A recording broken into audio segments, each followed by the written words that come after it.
Are you ready?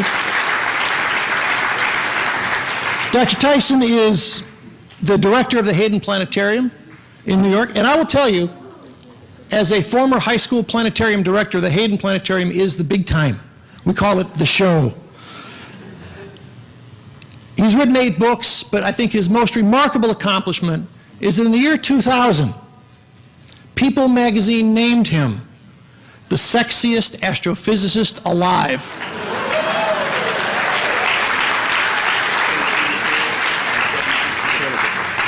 That contest was rigged. Phil Plait insists the contest was rigged. It would not have mattered, Phil. He did ultimately lose out to Brad Pitt, but we are delighted. We think he's a much better keynote speaker. Ladies and gentlemen, please welcome Dr. Neil deGrasse Tyson. Thank you very much.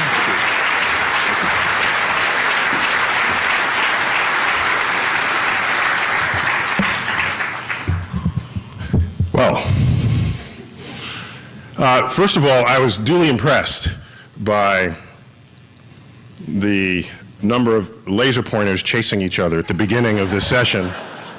And I couldn't have think of something more geeky than that. That was just, so, but then I did, actually, because I want to establish my geek credentials in this audience.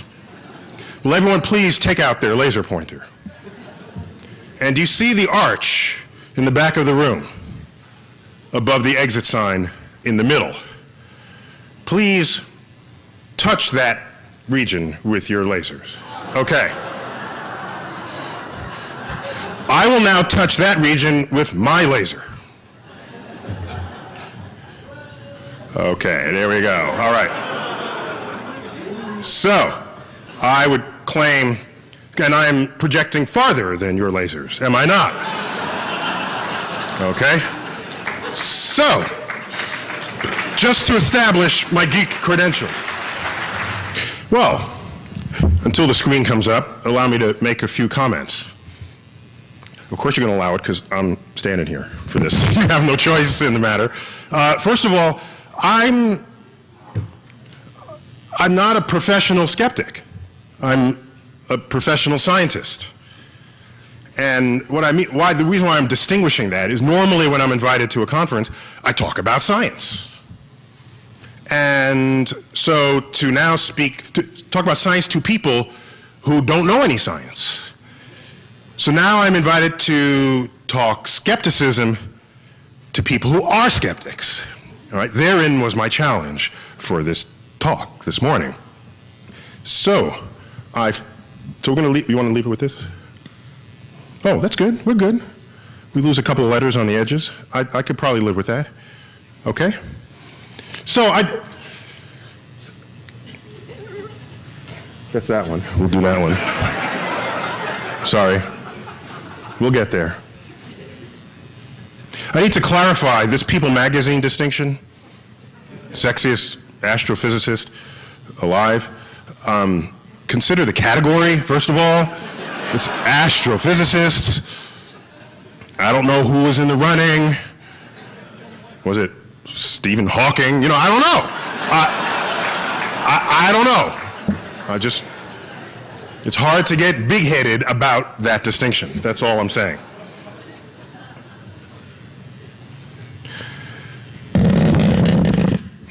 Actually,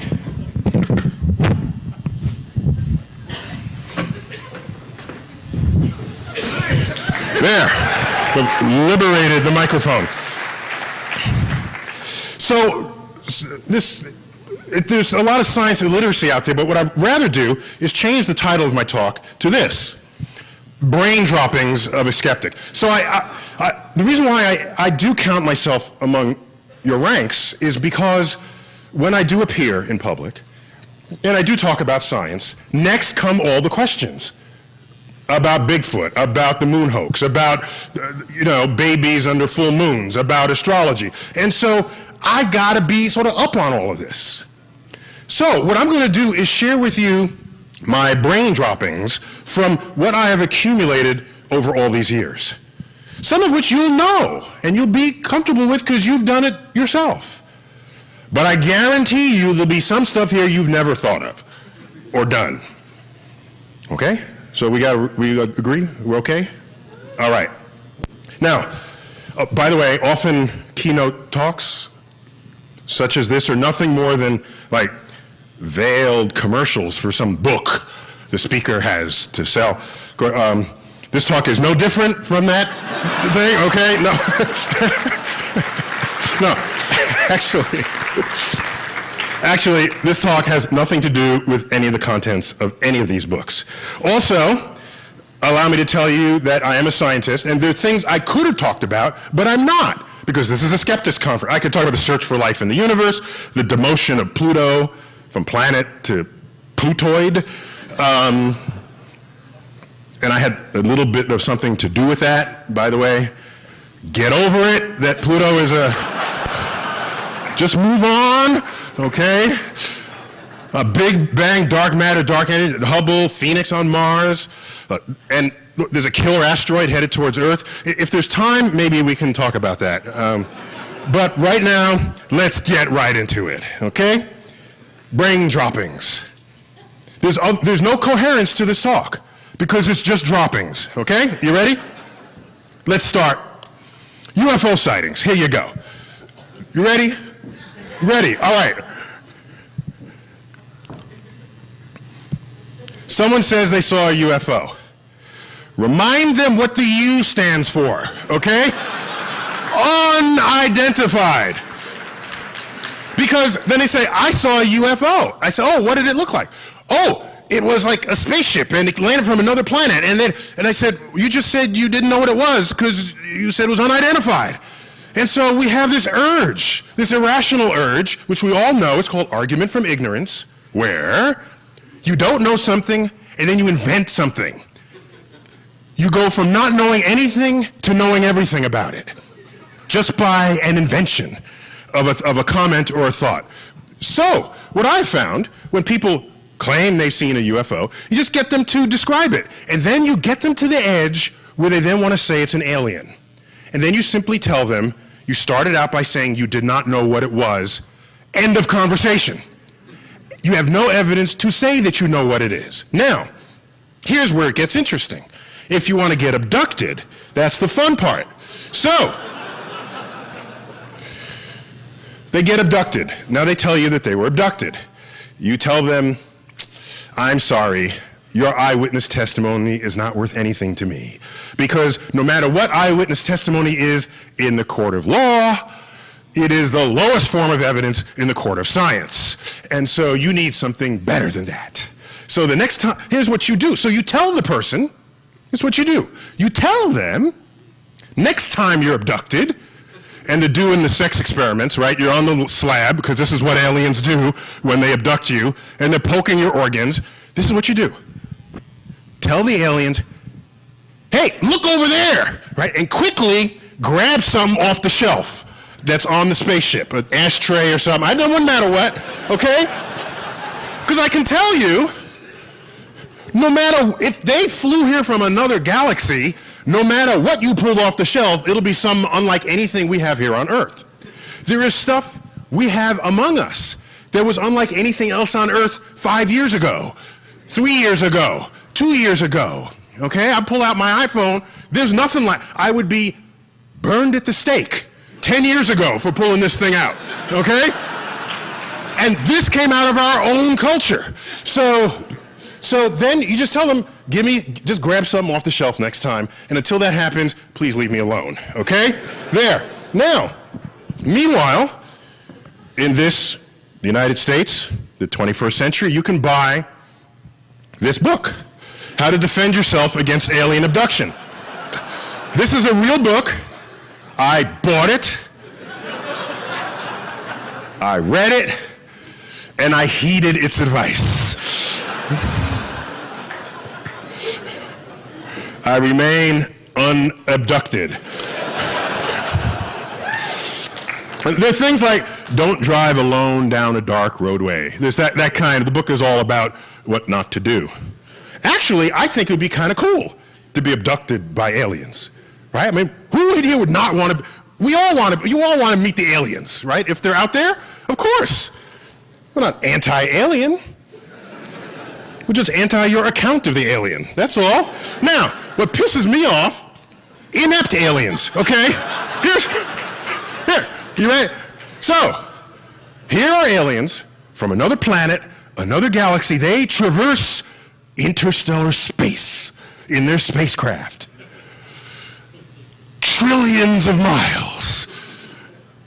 And they get to Earth and they crash. And I'm thinking, I don't want to meet these aliens. They can't land on Earth. Bring me somebody who knows how to navigate, okay? And then I'll have a conversation with those aliens. Until then, stay out of my face, okay? I don't like stupid aliens. Next. Oh, and you remember Close Encounters of the Third Kind? You know that movie, right? What was weird was, here's the mothership. We all saw the movie. If you haven't, go ahead. Who's the 15-year-old here? Have you seen that movie yet? Close Encounters of the Third Kind? Put it on Netflix, okay? All right. So the mothership comes. And they all knew the mothership was coming. They all knew it was a flying saucer. They all knew it came from another planet through the vacuum of space. And so what do? To the left of that monument, they set up runway lights. And I'm thinking, if you could travel through the vacuum of space, you don't need runway lights. Runway lights are like if you're using air for lift. Aliens would not need air for lift. So the people were not thinking this through. Those were inept producers. Okay. Conspiracy theory. Again, this is brain droppings. Conspiracy theory. Here's what you do. A conspiracy theorist is a person who tacitly admits that they have insufficient data to prove their point. Just tell this to their face, okay? Because the conspiracy is the battle cry of the person with insufficient data. Until they produce sufficient data, they gotta claim this. And so just say, come back when you have the data. Then we'll have this conversation. But they're gonna claim conspiracy. But just tell them they're missing data. Just tell them that, and then walk away. That conversation should be 5 minutes long. As they say, if an argument lasts more than 5 minutes, both sides are wrong, all right? Keep that one in mind. Astrology. This is what you do. Get a classroom of people, a group of people who are believers, and don't do what they want. This is what you do. Go to the horoscope that day. Pluck one at random, read it to that audience and say, whose horoscope did I just read? 2/3 of the hands will go up, okay? Which we know is not how that's supposed to work. It should really be 1/12 if it had any sense at all. That's the simplest test that I know to demonstrate to someone that it's just bunk, other than the rational arguments that you might spend time offering, like where the sun was when you were born doesn't match where it was 2,000 years ago when this got laid out. And the fact that there are 14 constellations in the zodiac, not 12. One of them is Ophiuchus. Any Ophiuchans here? Okay? Some people know they're Ophiuchans. The sun, after passing through Scorpio, spends more time in Ophiuchus than it did in Scorpius.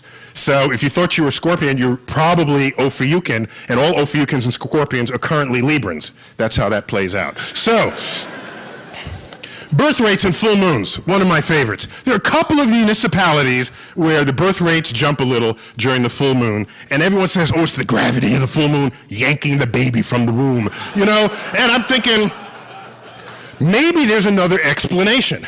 So, if you look at the gestation period of the human female, it's basically about 295 days. Not from the date of missed period, but from when you actually got pregnant. That's the number that matters here, okay? 295 days.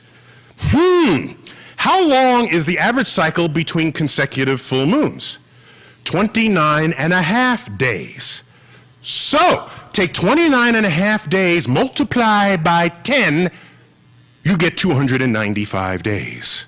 So if your child was born under a full moon, that just simply meant you got knocked up under a full moon. That's what that meant, okay? And no one argues the romantic effects of a moonlit night. Okay? What about behavior? I told you this was brain droppings. I warned you in advance. Behavior and full moons. This one is classic. People say, oh, they acted crazy. The moon pulls the tides. The tides are made of water. The human body is mostly water. The moon must affect the human body.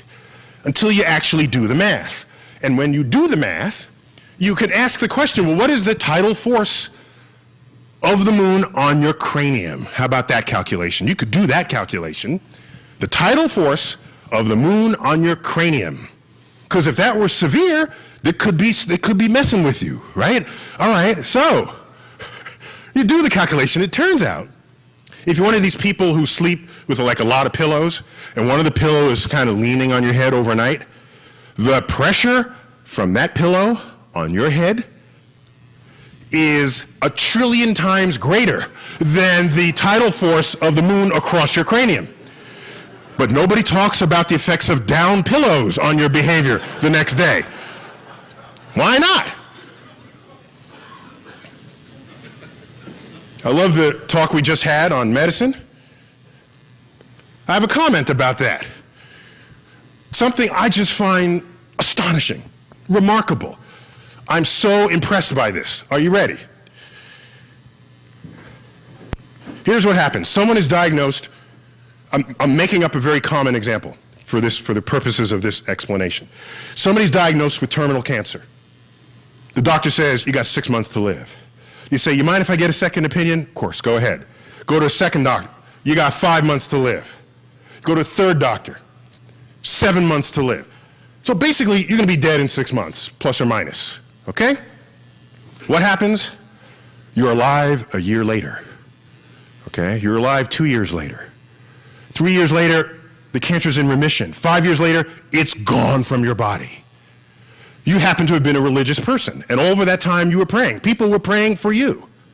Here's what's astonishing, is that if you are that person, you are more likely to believe that God cured you, this invisible force, creator of the universe, cured you, than that you had 3 idiot doctors diagnose you. I am astonished by this fact. The American Medical Association, is that what they call it, AMA? Has got to be the most powerful organization in the world because no one questions those diagnoses. They'll credit whatever else was going on because they were sure they were going to die. And I can tell you this, I taught physics to pre-med students who became doctors. Not all of them are smart, I assure you.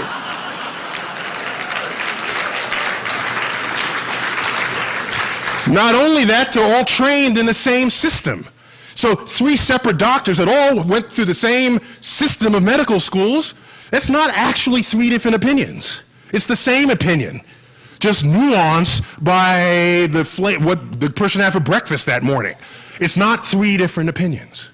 Now, just to confirm this, there's a colleague of mine in the front row.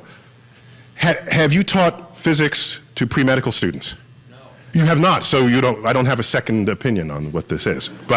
So I'm just impressed that it's impossible for people to think that they just had idiot doctors diagnose them, or that it was a diagnostic failure. I'm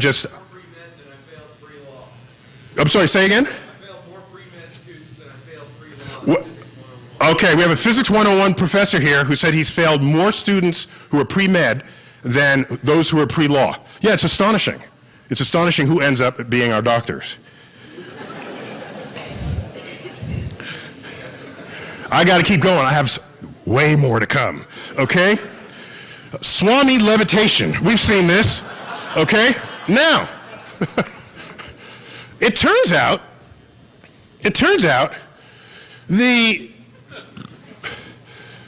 now, don't criticize it. It turns out there is no law of physics that prevents this, okay? This is physically possible. And so you do the calculation of how to make that possible. And the only way you can make that happen is by invoking Newton's second law of motion. And by doing that, you have to consume mass quantities of beans.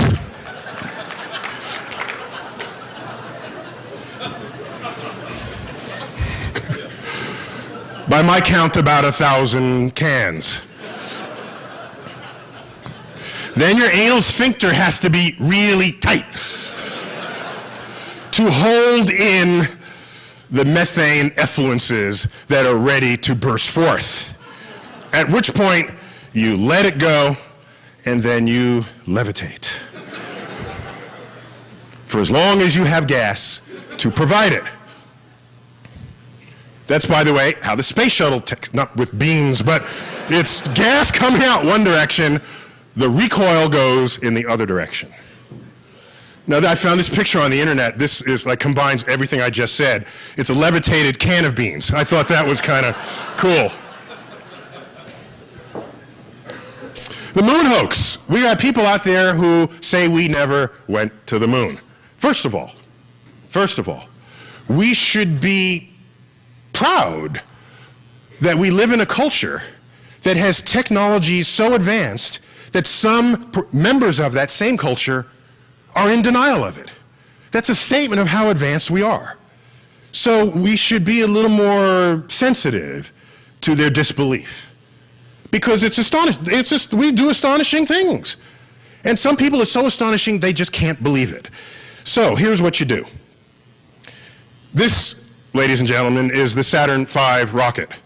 Launching once again, sending gas out one side and the recoil up the other. Just to remind you how this works, I'm sorry I can't point to two at one moment at the same time, but all of this is fuel. And the astronauts are right there, okay? In that little bitty capsule right there. That's where the astronauts are. They're sitting on a controlled bomb. All right, so all you have to do is calculate how much fuel is there, invoking the rocket equation. Because when you invoke the rocket equation, you learn that most of the fuel you're burning now is just to launch to a higher point the fuel you have yet to burn. This is how that works. So for every increment of distance you have to go, you've got to have that much bigger spaceship to enable it, to carry the fuel you have yet to burn. And so you do this calculation and you show that this is enough fuel to carry these three astronauts and their rover out of low Earth orbit to the moon and back. All the fuel is there. Where else do you think this was going? Okay, to like the A&P grocery store? What? Where is this? What do you think this thing is doing? So the moon hoaxers just challenge them to learn the rocket equation and apply the math, to do the math. And then they go away and they never come back. By the way, to show you how big this is, it's huge. Okay, these are people right here, standing, approaching one of the rocket nozzles of the 5 at the base of the Saturn V rocket. Okay, this thing is huge. All fuel. All fuel. More. The Mars virus. This one, most of you probably don't know about. Phil and I know all about it. Okay? It started innocently enough. 5 years ago, 2003. Mars, as you may know, is in an elliptical orbit, sometimes closer to the sun, sometimes farther. So are we in an elliptical orbit, sometimes farther, sometimes closer. If you look at the combinations of our orbits, what situation do you need for Earth to be closest to Mars? What you want is Earth farthest from the sun and Mars closest to the sun. That pinches that distance at the most you can. And then you're really close. Okay, in 2003, we were closer to Mars than we had been in 60,000 years. Well, all people paid attention to was the word close and the number 60,000 in years. And it just took off.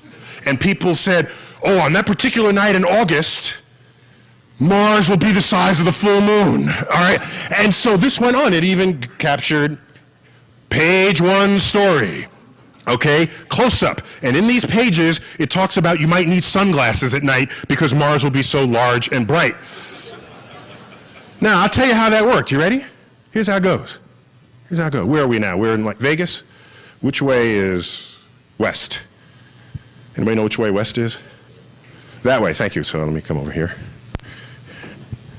Now, why did I believe you, sir? Because 20 other hands pointed the same way. It's not that I have that much confidence in you per se, okay?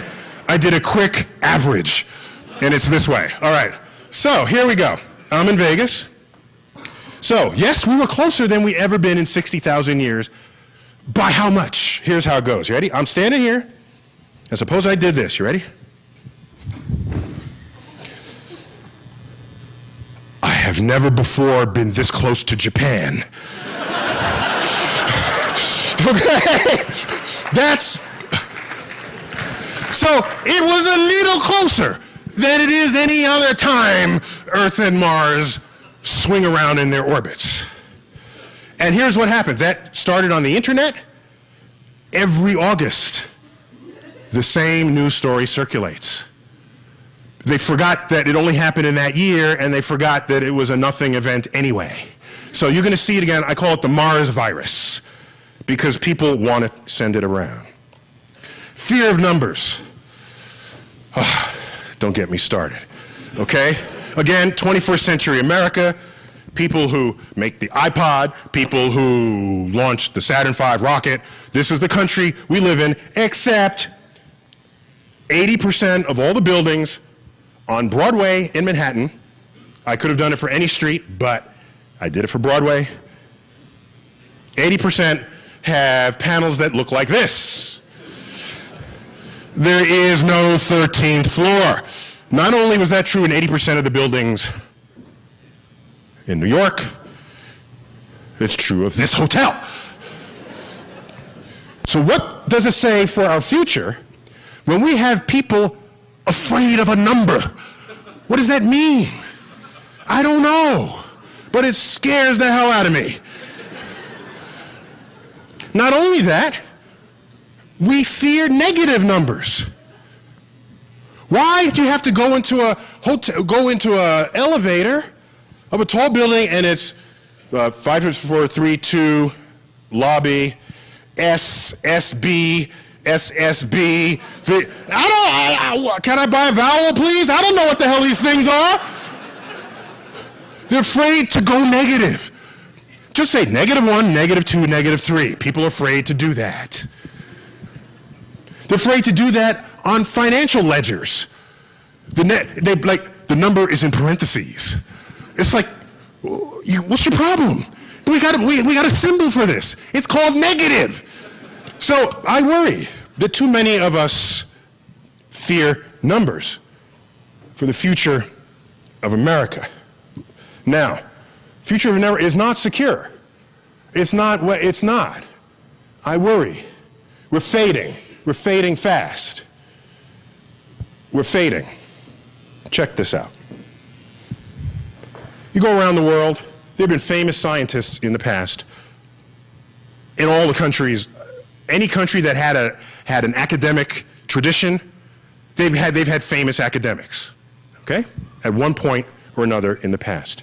Go around the world, how do people honor their scientists? They put them on money. There you go. You put them on money so that everybody can see it, so that everybody is reminded of how important these people are. Everybody. We actually have a scientist on our money. Where's the fellow who just spoke? Where did he go? Did he leave? Did he have to leave? Where did he go? The fellow from The Guardian.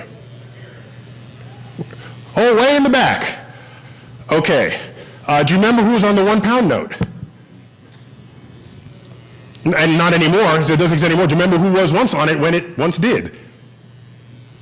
That's okay, because you're a medical doctor. That's fine, I'll forgive you. It was Isaac Newton. And you don't put the famous scientist on bills that are uncommonly transferred. You do it on the common bills, okay? The £1 note was Isaac Newton.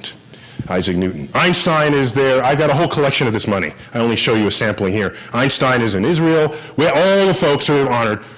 We haven't honored any scientist. Yes, Ben Franklin is on the $100 bill. Yes, he was a scientist. But there's not a trace of that fact anywhere printed on that bill. There's not even so much as a key on a kite string, okay? He's there because he was a founding father, not because he was a scientist. Wouldn't it be kind of cool if Americans knew that Ben Franklin invented the lightning rod, that he had one of the most important treatises in electricity and magnetism in his day that was read world over? Wouldn't it be kind of interesting to know that he saved lives by putting lightning rods on homes and on churches? Wouldn't it be kind of interesting to know that he was criticized by some pastors for thwarting the will of God?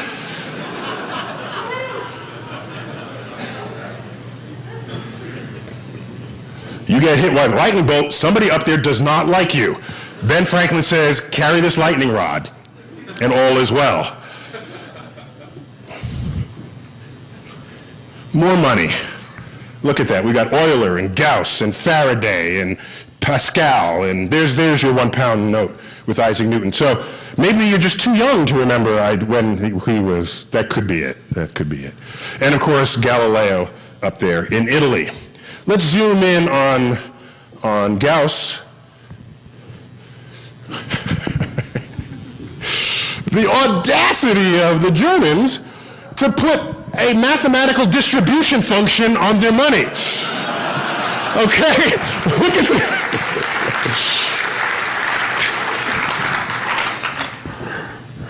the day we have a mathematical function on our money, then I know we've been saved. But until then, excuse me. Periodic table of elements. I love this thing. Okay, you remember this mysterious chart of boxes that hung in your chemistry class. There it goes. Well, I've showed a couple of different ways. I have a really nifty PTE program where you can show the elements in all different ways. So here they're color-coded for melting point. Okay, that's kind of cool. So low melting point is light, and high melting point is darker red.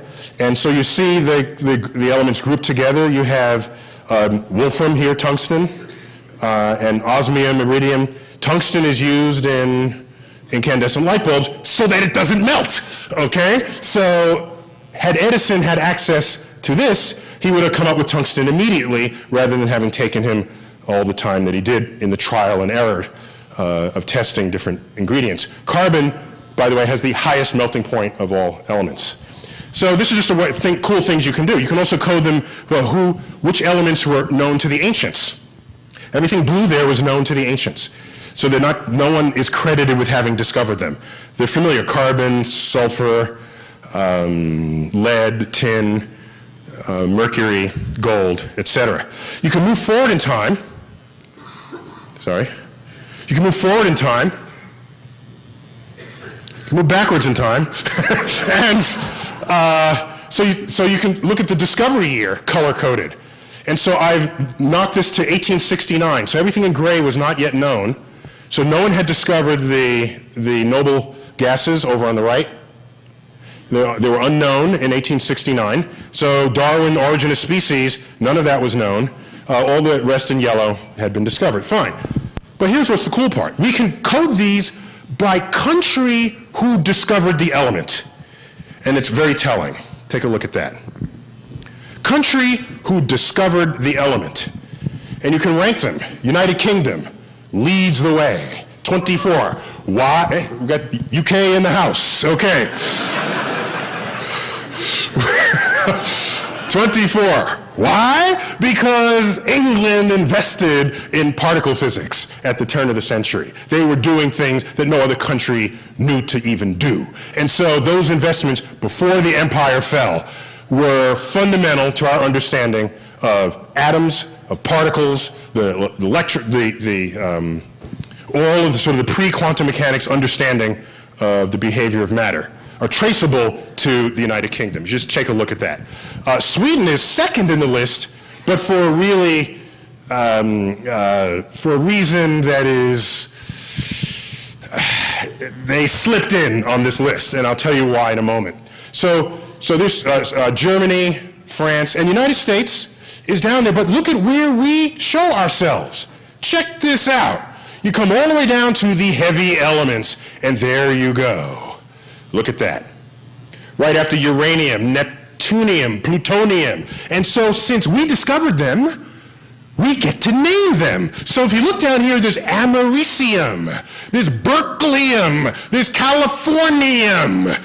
We had the naming rights for these elements. And not only that, plutonium, discovered in 1931, 1 year after the cosmic object that shares its name was discovered, which is why it got that name. So Pluto became an element on false pretense, by the way. But so, that plutonium became the fissionable substance in the second of our atomic bombs. So our government knew and understood the value of this enterprise for war, and hence these investments went through. So you get to name things if you invest in them, whatever was the driver, in this case, war. That's why physicists were so important to the 20th century, which is why the person of the century was Albert Einstein, a physicist. Let's figure out what happened with Sweden. Sweden, there's a little town in Sweden called Jitterby. Okay, Jitterby happens to have a cave that was very rich in undiscovered elements. And so they said, well, let's try to vary the word to try. So the Jitterby, so they discovered element number 39, they called it yttrium, named after Jitterby. But then they found another element a few years later. What do you call that? Well, it's ytterby, let's call that terbium. Okay? Then they found another element. How about erbium? Okay? And then they had ytterbium. Okay? Then they're like saying, all right, enough is enough. All right? So, but there was still discovered up there in Sweden. Where is Sweden? It's Scandinavia, so call it scandium. Okay, so all these elements came out of this one cave in Sweden. And so that upped their numbers higher than it would otherwise be. So these are just naming rights where when you invest in society and culture, you get to name your products. Is there a cost to society if you don't? I think there is. Yes, there is. A bad cost.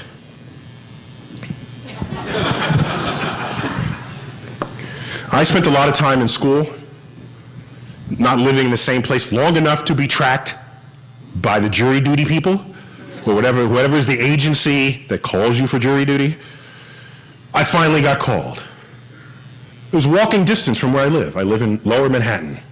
And so there I was, proud to serve. At the time, I was teaching at Princeton in the astrophysics department. In fact, a seminar on, in fact, the evaluation of evidence and what that meant. So I'm there, and they get to the Q&A part, okay? Any lawyers in the house? What do you call it? The Q&A part has some other name that obscures it. What is it, sir? Voir dire.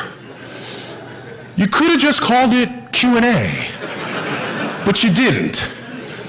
Because you want people to think that what you're doing is complicated.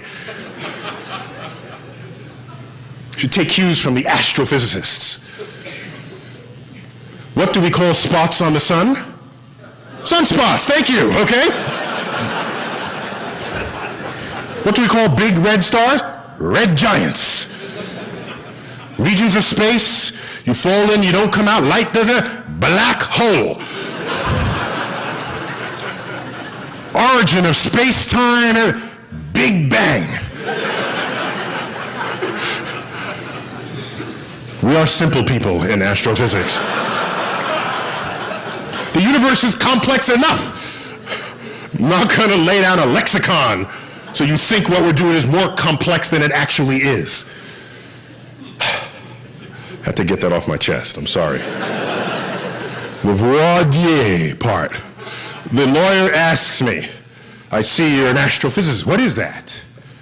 And everybody's listening. Everybody's listening. I'm there eager to serve. And I say, well, you take the laws of physics as discovered on Earth, apply them to the cosmos. It's okay. And I say, it says here you teach at Princeton. What do you teach? I said, well, I teach a course on the evaluation of evidence and the relative unreliability of eyewitness testimony. And I was out.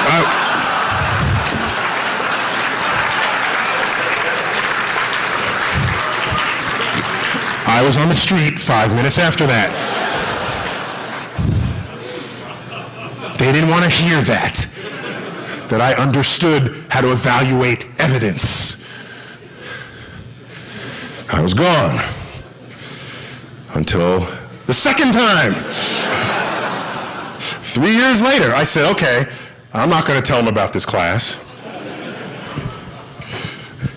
So what happens? I go in there. I make it to like the top 15. They're taking it down to 12. I made the first cut.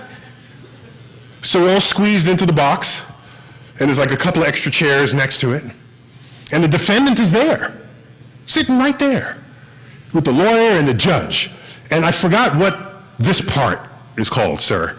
I don't know what it's called, but the judge reads the facts of the case. Maybe there's another French word for that. Okay.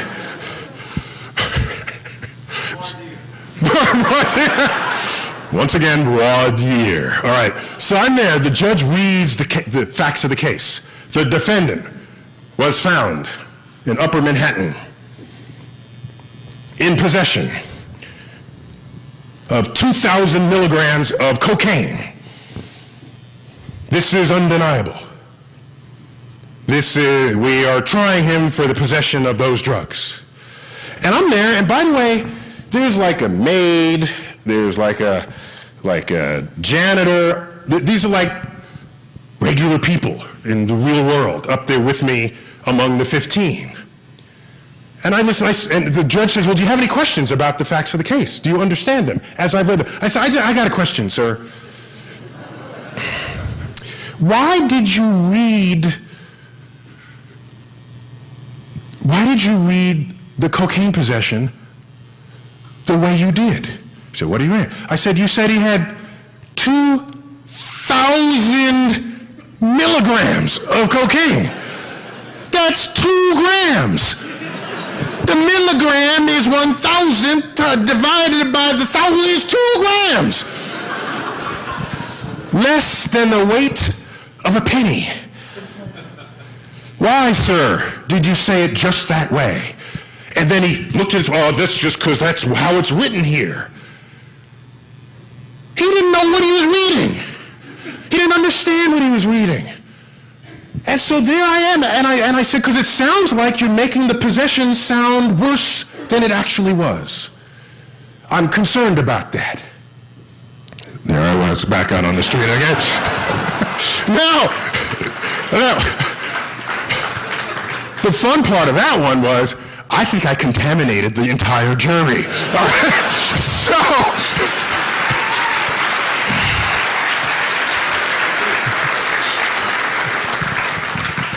I have still yet to serve jury duty. Math.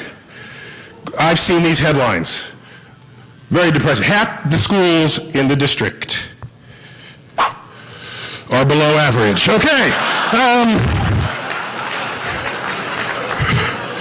Kind of what an average is, isn't it? Kind of, sort of, you kind of need about half to be below.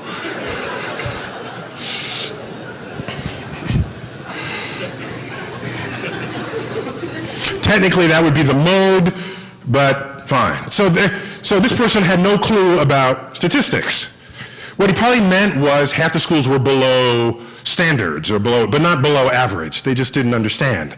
These are mathematically illiterate headline writers. We got some more here. 80% of airplane crash survivors had studied the locations of the exit doors upon takeoff. So you read that statistic and you say, I'm going to read where the exit door, because you want 80%, that's pretty good. You want to be in that 80%. So you pull out in the seat back pocket and you read where the exit doors. Some may be behind you. Until you think about this statistic for a nanosecond and you realize suppose 100% of the dead people had studied where the exit doors were on takeoff. You would never know because they're dead. So this is a completely meaningless statement. You don't know what the dead people did. And until you do, you can't use this information. Here's one. The state lottery is a tax on the poor. We've heard this one. Because poor people spend a disproportionate fraction of their salary on the lottery and on Vegas, no doubt. Okay? I thought about this. I tried to believe this, but I don't. The state lottery is not a tax on the poor. It's a tax on all those people who never did well in mathematics. That's what it is. Don't underestimate that. Why are there all these news stories about the subprime lending disaster? Okay, they talk about predatory lenders and the economy and this and that. Why isn't it just that the people who borrowed the money couldn't do the math? Couldn't say, what happens if the interest rate goes up? So it's really a math illiteracy problem. Not any other kind of problem, because therein is the defenses that you can put up against the charlatans of the world. I got one. This shows up even in news copy. This is Bayer, the folks who make Bayer aspirin. This was an actual advertisement that was taken out in a magazine called Physics Today, and here's what it says. By the way, they're boasting that their scientists actually go into schools to get kids excited about science as part of their job to do so. It says, you're on. Try to get them interested. Oh, by the way, they show a black kid and a girl, okay? So in their mind, these are the challenging cases, okay? The black people and the girls, okay? And I thought, like, who's president of the United States? Is he black or a girl? No, I don't think so. Okay, he's neither of the two. So, okay. You're on. Try to get them interested in why lighter things fall faster than heavier things. And how? Come on, it's your turn.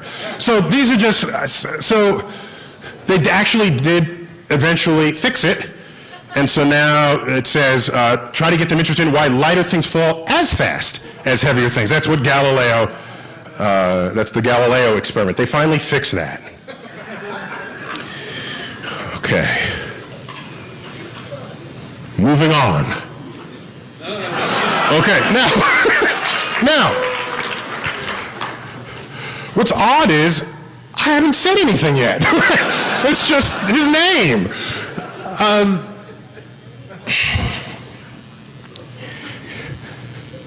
Let's back up for a moment. I live in Lower Manhattan. I live closer to ground zero than the height of the towers. And I was there September 11th.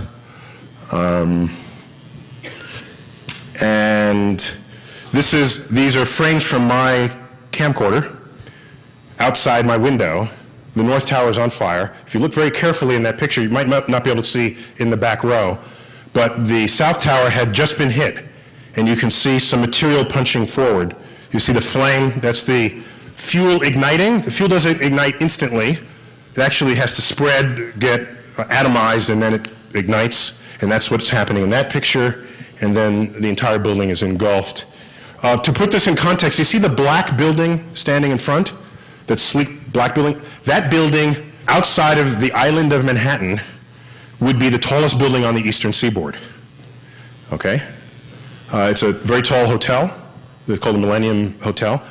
And so the trade towers are huge. 2 buildings, an acre per floor of office space times 107 floors per. Now here's what happens. George Bush, within a week of this, gave us a speech attempting to distinguish we from they. And who are they? These were sort of the Muslim fundamentalists. And he wants to distinguish we from they. And how does he do it? He says, okay?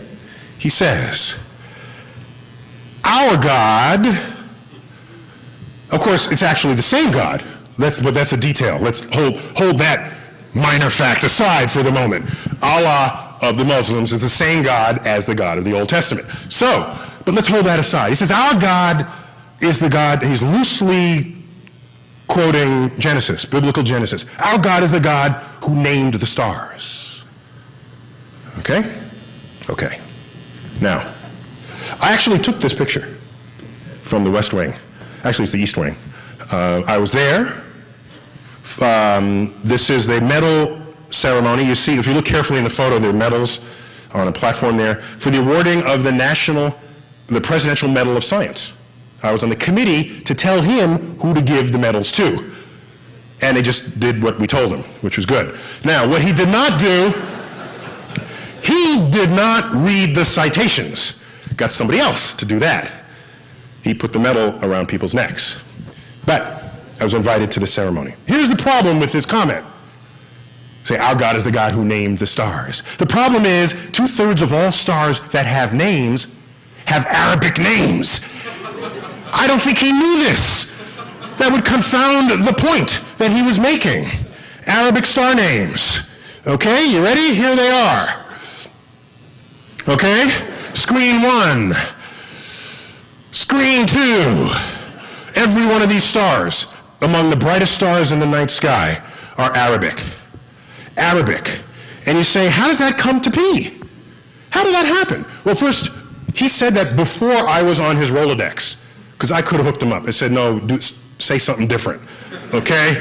Not that, because it's just wrong. Let's go back in time. How did the stars end up getting Arabic names? We have to go back 1,000 years to Islam, AD 800 to 1100. Oops, I can't use AD in this audience. So CE. CE? Common Era? I don't have a problem with AD. It's just culture, right? I don't have an issue with that. I don't. I'm sorry, okay? I'm okay with that. I'm okay with saying, oh my God. I'm okay with that, all right? I like listening to Handel's Messiah, okay? I think it's beautiful music. So, but there's more about that. We'll get more in a minute. So, what happened in Islam? Islam, the crossroads. While Europe was disemboweling heretics in Baghdad over that period, were the crossroads. There were Jews, Muslims, Christians, doubters. They weren't, the word atheist didn't exist back then. They were all sharing ideas. Great advances were made in engineering, astronomy, mathematics. These 3 words are Arabic words: algebra, algorithm. Our numerals are called Arabic numerals. Those are the numerals we use. All traceable to that period because they basically invented algebra there. Okay? That went on until the 12th century. You read history books, they say, oh, the Mongols sacked the libraries in Baghdad, and there'll be explanations.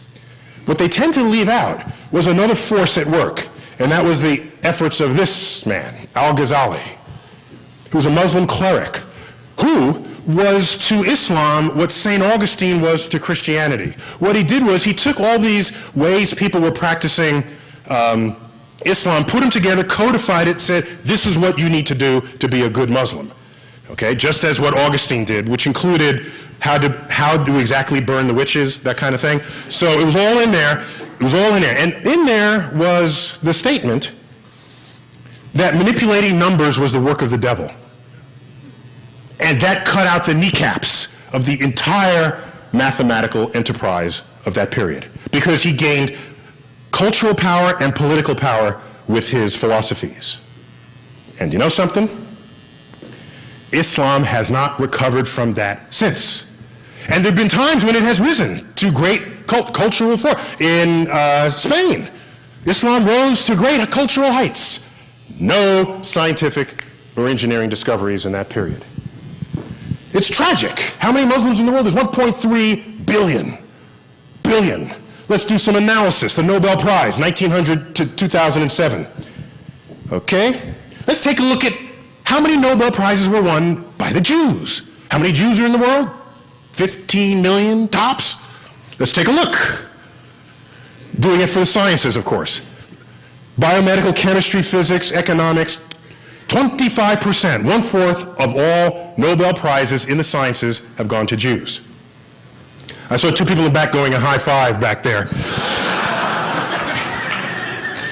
The Jews did not invent the high five, okay? I just want to make that clear. Let's understand that one, okay?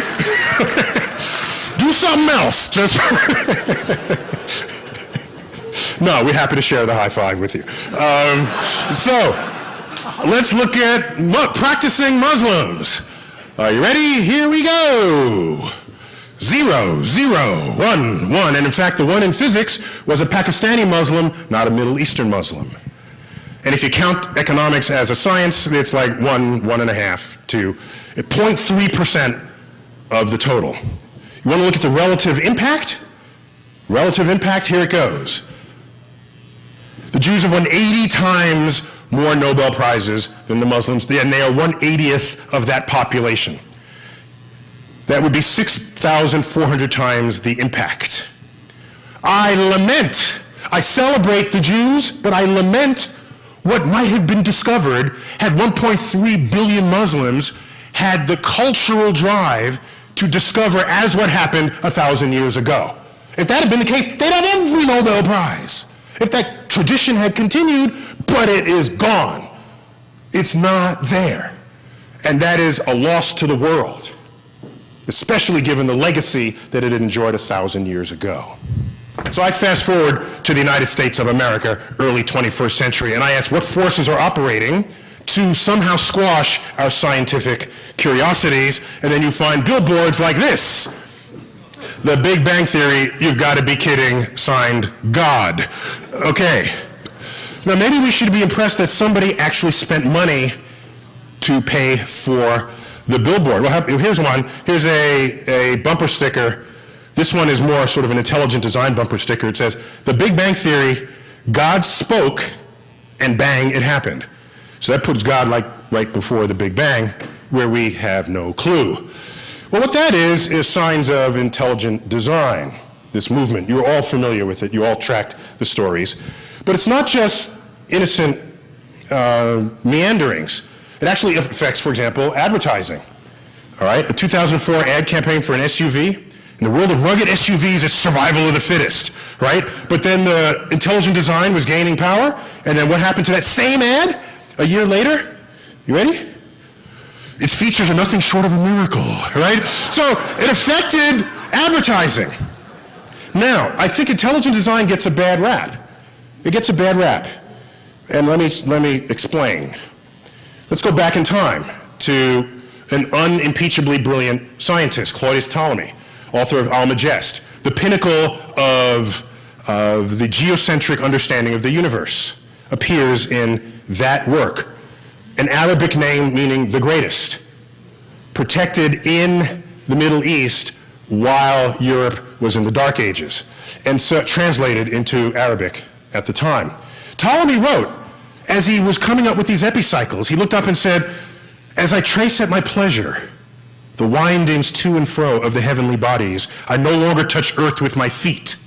I stand in the presence of Zeus himself and take my fill of ambrosia." He's driven to poetic utterances in the face of not fully understanding what the planets are doing. That's intelligent design.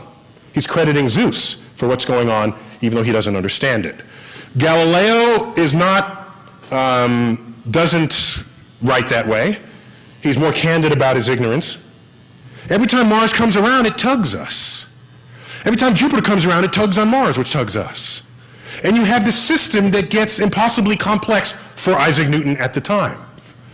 He knew enough to say that if you continued this system, it would go unstable and fly apart. But it hasn't. But he knows his equation works for any pair of objects. How do you reconcile that? God steps in and corrects things every now and then. That's in his book.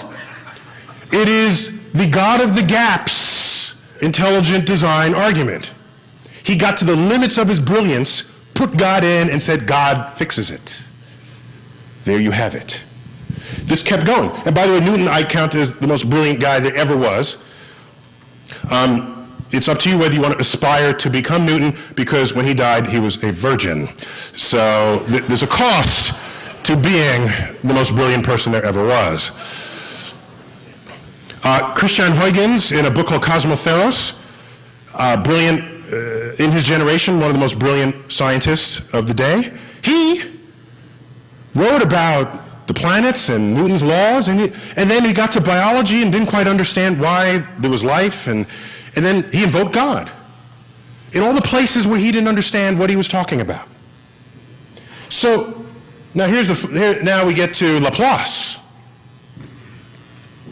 Celestial mechanics. Laplace looked at Newton's problem and said, that's kind of cool. I wonder if I can solve that.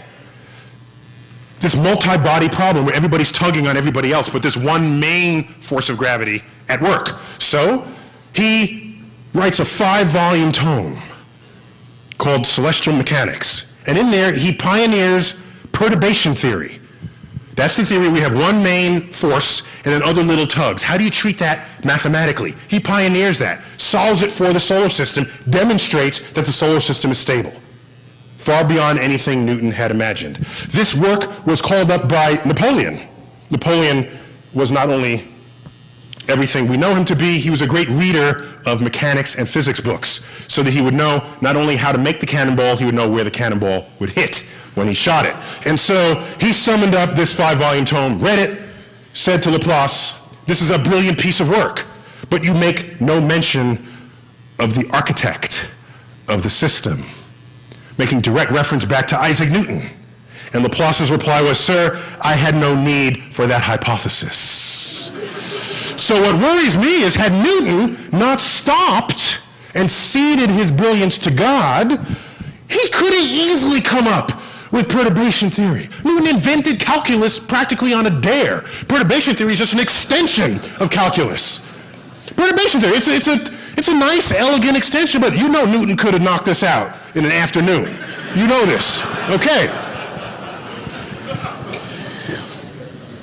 So my problem is not that people have invoked intelligent design.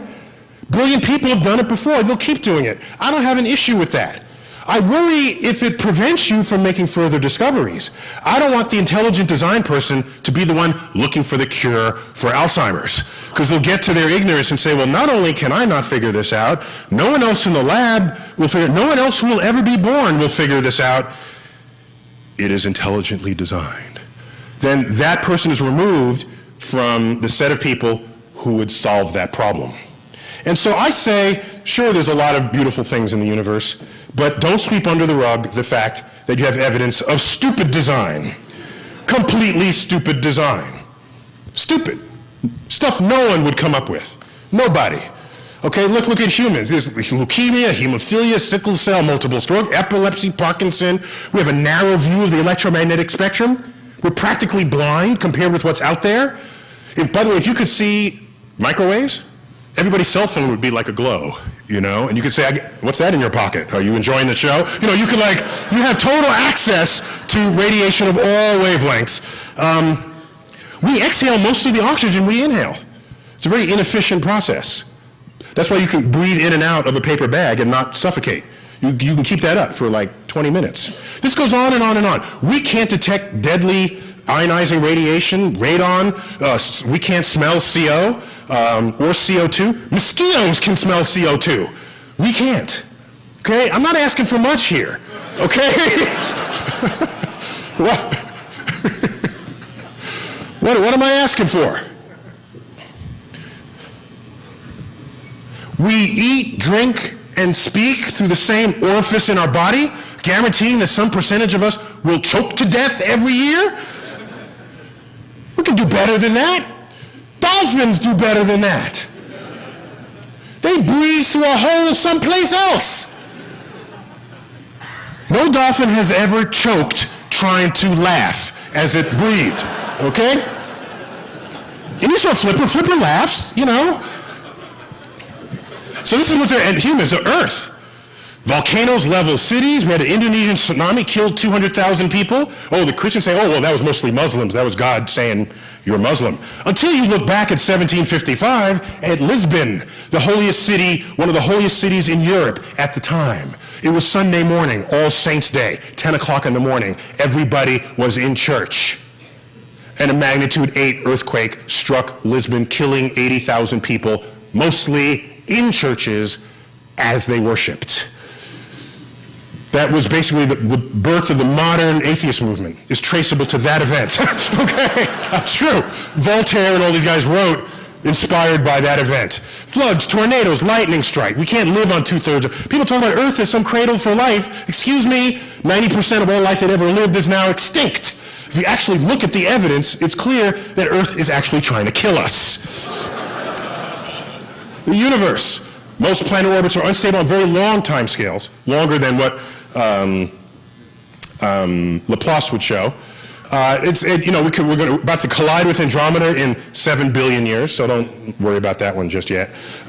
It's a one-way universe. A supernova could go off and fry our ozone layer. I'm just saying, if you look, you don't have to look hard to find out everything in the universe that's stupid. Stupid defined by not good for us. Okay? And so if there is a designer, the designer is equally stupid as intelligent. You have to accept that fact. I like the ball socket in the shoulder. That's a good idea, right? You can move it around in a circle. Can't do that with your knee. Okay? Your knee doesn't bend this way, not on purpose at least. But your shoulder can do, that's a good, I like that design. I call that intelligent design. Something I would call stupid design is like, what's that going on between our legs? Got like a sewage system mixed with an entertainment complex. You know, it's like bad design. Bad design. Okay, we're winding down here, okay?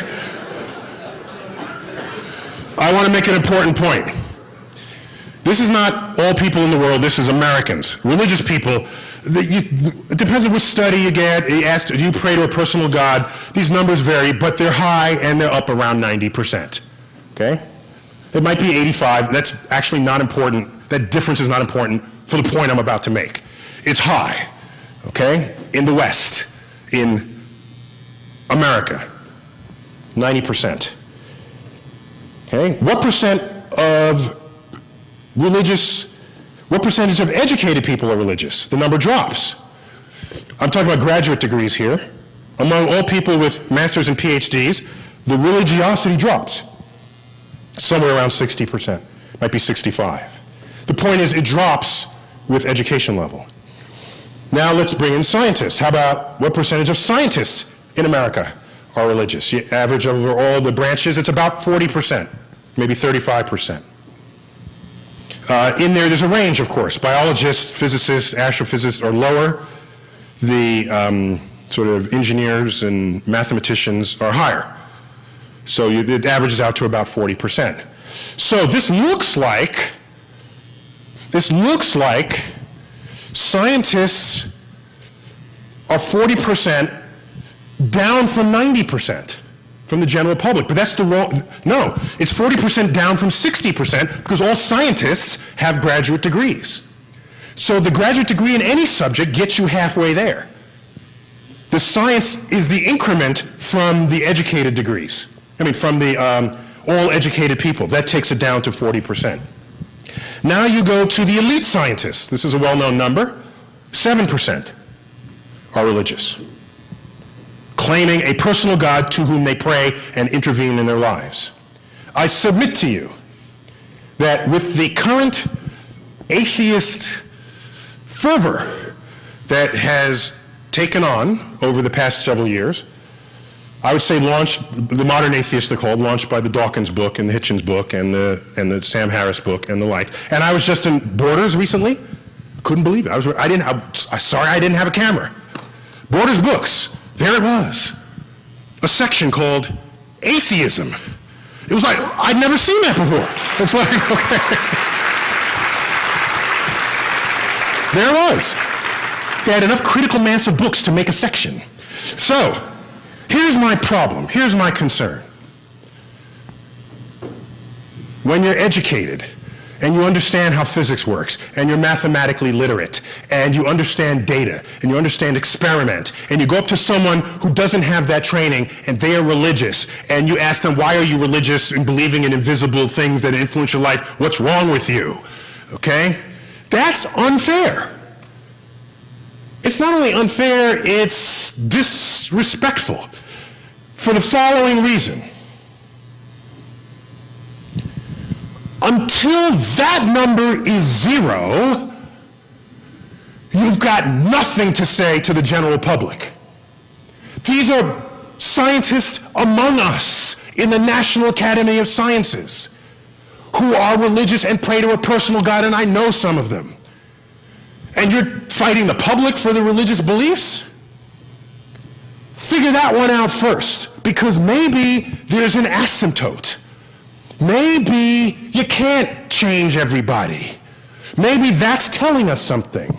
Maybe there's something in the brain wiring that positively prevents some people from ever being an atheist. And if that's the case, in a way, they can't help it. And you'll never know it because you're not one of them. So I ask you, first, for compassion with the public, but you should target your exercise and your experiments on understanding that number. Because that's not 0. Yes, it's low, but it's not 1%, it's not 0.5% or 0.1%. It is 7%. 1 out of 14. If this were the National Academy of Sciences with 900, you'd have 100 people in here. Did I do that right? 7%? 65. Carry the 2. What, 65? Sorry, 7 times 9, yeah, so 6, yeah. You have 65 people in here among elite scientists praying to their personal God. So, now, I don't care, I actually personally don't care what people want to believe. This country was founded on religious freedoms. That's how that happened, okay? And what enabled the religious freedoms is that our Constitution makes no mention of God at all, which means nobody's God reigns supreme over anybody else's. And therein is the religious freedom that attracted all these waves of immigrants for centuries. And so, I don't have an issue with what you do in the church. But I'm going to be up in your face if you're going to knock on my science classroom and tell me that I got to teach what you're teaching in your Sunday school, because that's when we're going to fight. And I'm going to tell you something.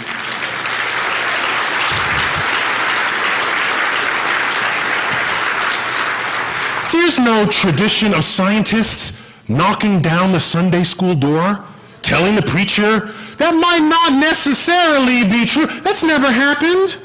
There are no scientists picketing out front of churches. There's been this coexistence forever. So to have the religious communities knocking down the science door, there's something wrong there. And I think back to Al-Ghazali and the 12th century and the fall of that intellectual empire. And it's got me scared in America. Do you remember that case in Jersey where this middle school kid, forgive me, I forgot his name, I met him, Matthew LeClaire, do you remember this?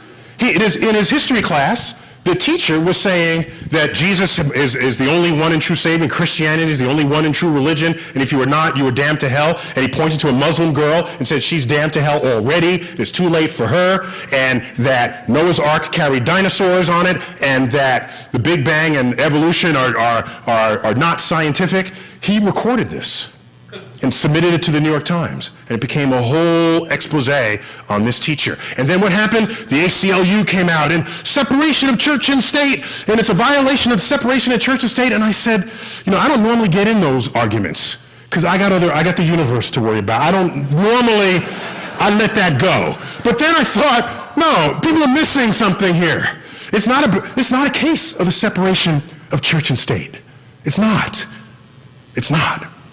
Okay? I looked at the comments and the transcript. I ignored the part about Jesus being your Savior. I ignored the part about Christianity being the one and true religion. I paid attention to the statement that Noah's Ark carried dinosaurs, okay? And so, I said, I wrote a letter to the editor of the New York Times that they printed, and I will read to you. To the editor, people cited violation of the First Amendment when a New Jersey school teacher asserted that evolution and the Big Bang are not scientific and that Noah's Ark carried dinosaurs. The case is not about the need to separate church and state. It's about the need to separate ignorant, scientifically illiterate people from the ranks of teachers.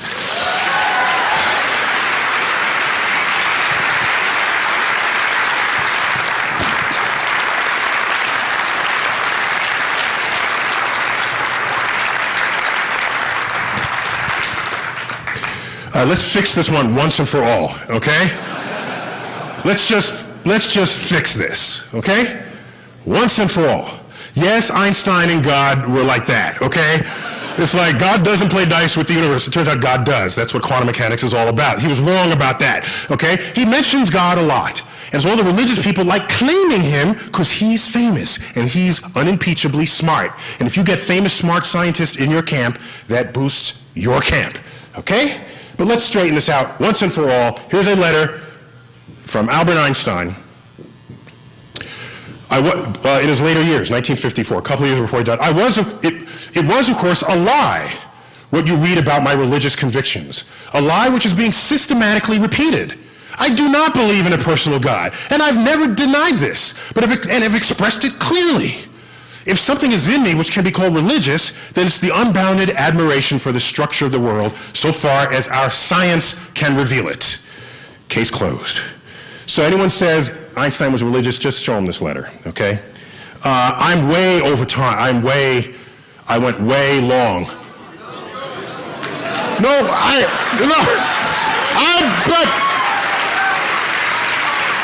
I got to ask the man here.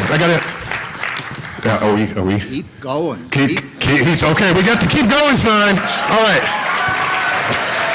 I'm sorry. I got something here I got to get off my chest. Another one. You ready? A cosmic perspective.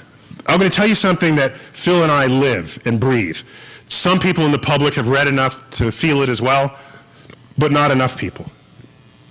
But there's a twist at the end. Bear with me. There's a point to this, okay? This is the number 1.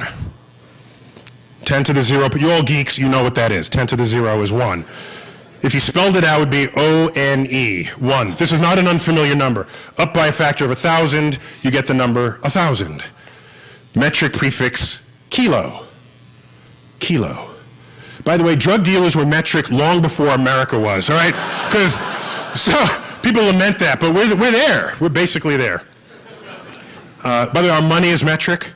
Our car engine displacement is metric. Our Pepsi is metric. You don't buy a quart of soda. You buy liters. So we're basically slowly becoming metric, even though people some are kicking and screaming in the process. We know 1,000. The population of most cities is represented in thousands. And, okay, fine. Up by another factor of 1,000, get 1,000,000, 10 to the 6, mega. Mega used to mean something in computer worlds. Now we're up to, this now, if you had megabytes, go home, you know? New York City has 8 million people living in it. That's all my neighbors there. It's millions. Millions. There are more millionaires now than ever before in America. Go up by another factor of 1,000, you get a number made famous by Carl Sagan. And I'll tell you why that's a famous number, because if you put your chin out, everybody put your chin out. And on 3, say this word with me, with your chin out. Ready on 3? 1, 2, 3, billion. See, isn't that beautiful? It's a beautiful word. Giga. There's 6 billion people in the world. By the way, there's about 6,000 astrophysicists. So you divide those two numbers, we're actually 1 in a million, just in case you're wondering. I'm just letting you know, So if you ever are in the same room with an astrophysicist, that's your chance to ask the questions, okay? So billions. Bill Gates, there's a Bill Gates wealth clock on the internet linked to his Microsoft stock shareholdings, and it fluctuates by billions of dollars per day, but it's up around 40 to 50 billion. McDonald's has sold 100 billion hamburgers. Anyone here eat at McDonald's? Okay, the rest of you are just lying, okay? They've sold 100 billion hamburgers. Tell you how big that is? I did the math. Take the 100 billion hamburgers, line them side to side. Will it cross America? Yes, it will. Will it cross the Pacific? Yes, it will. Cross Asia? Yes, it will. Europe, the Atlantic, can come right back here to Las Vegas? Yes, it will. You'll have some left over after you've gone around the world laying your 100 billion hamburgers end to end. What will you do the rest of them? You'll go around the world another 51 times. You still have some left over. What do you do with those? You're bored with going around the world, so now you stack them. How high a stack can you make after you've been around the world 52 times? You can make a stack high enough to reach the moon and back. And only then would you have used your 100 billion hamburgers. This is terrifying news to cows. Okay.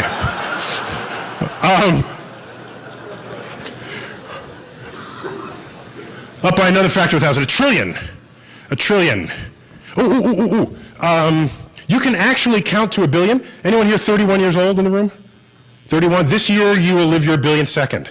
I celebrated my billionth second, okay, with champagne. Because that's much more significant than just how many times Earth goes around the sun. That's just so provincial, you know. Pluto hasn't been around once since it was discovered, right? So a year is just arbitrary for the planet.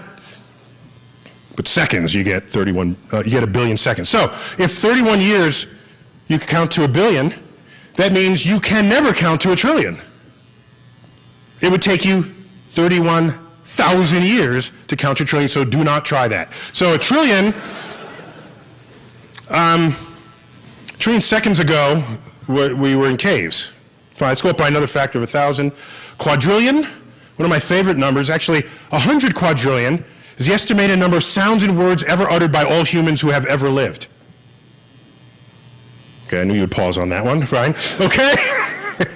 Go up by another factor of 1,000. Quintillion. We were billion, trillion, quadrillion, quintillion. That's about the number of grains of sand on an average beach. And I did the math, and it's even the sand that comes home in your groin, you know, in your bathing suit.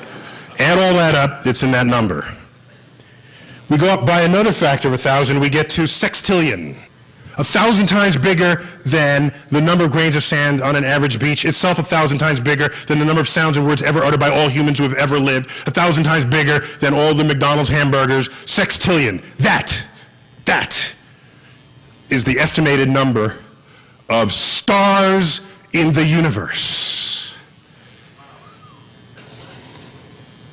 I heard someone say God. I heard someone say God. God. Stars in the universe.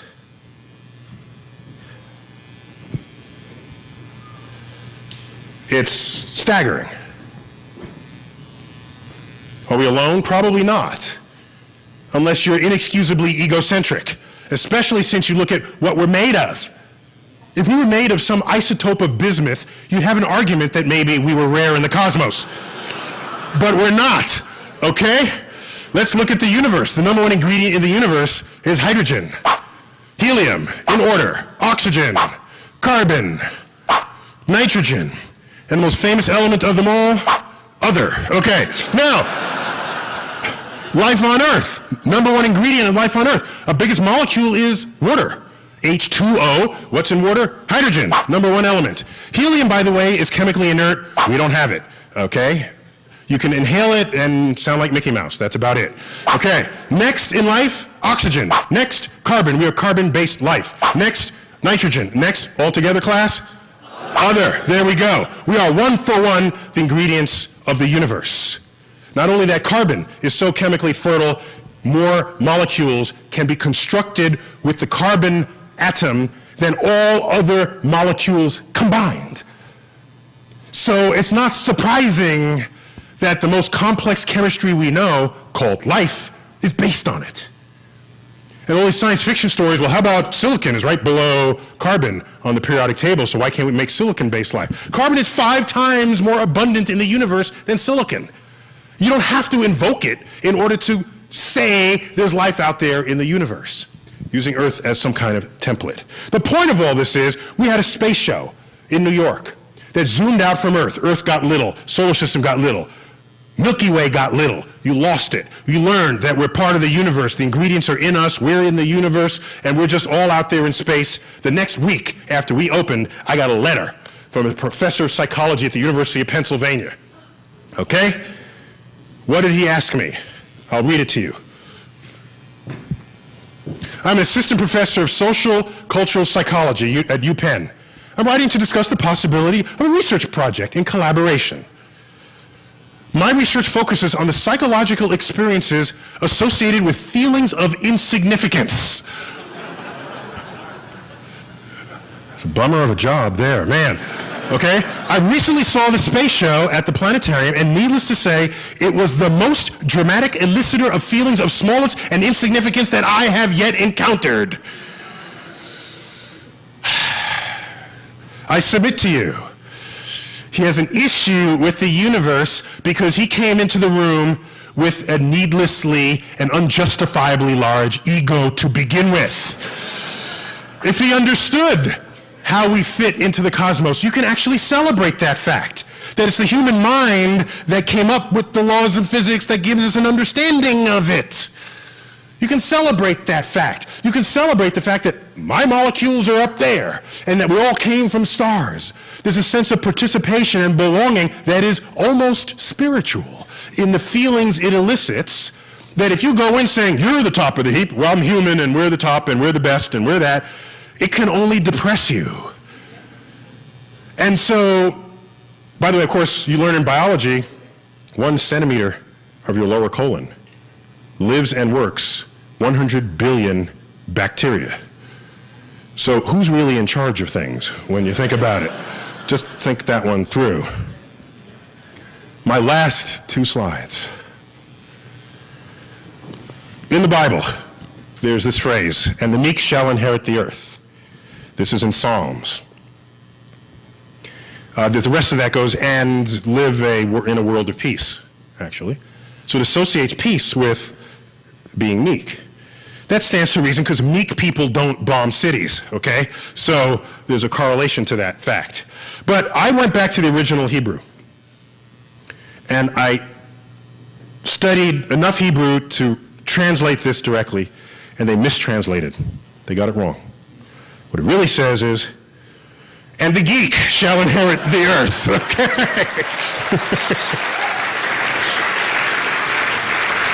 I'll leave you with one slide.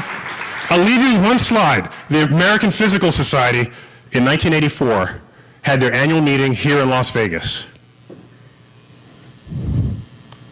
This was the newspaper headline. Physicists and downloaders, take care. Thank you all. Enjoy the conference. Thank you all.